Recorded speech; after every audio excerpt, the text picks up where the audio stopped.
ভাই ভাই এইদিকে এইদিকে এইদিকে এইদিকে এইদিকে এইদিকে এই যে এদিকে এইদিকে এইদিকে এইদিকে এইদিকে এই যে দেখবেন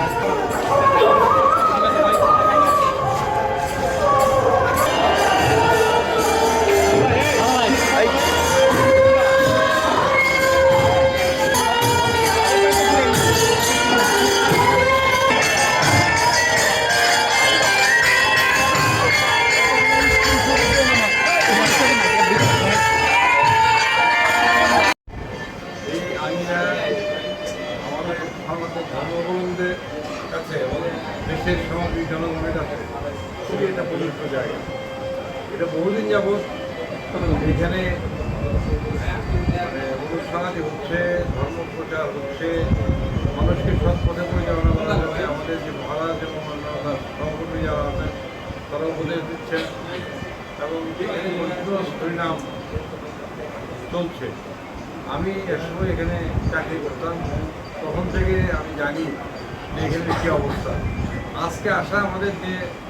আপনারা জানেন যে 12 তারিখে নির্বাচন হয়েছে, 17 তারিখে নতুন সরকার ক্ষমতা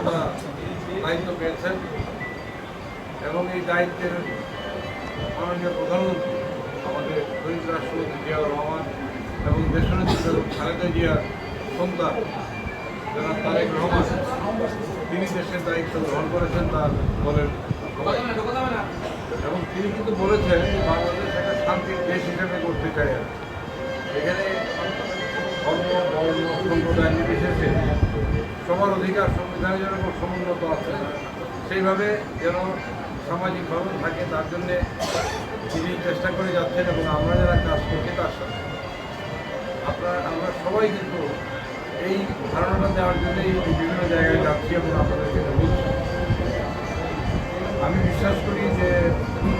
আমরা যদি সঠিকভাবে থাকি, এবার নির্বাচনে বিএনপিকে এই সনাতনী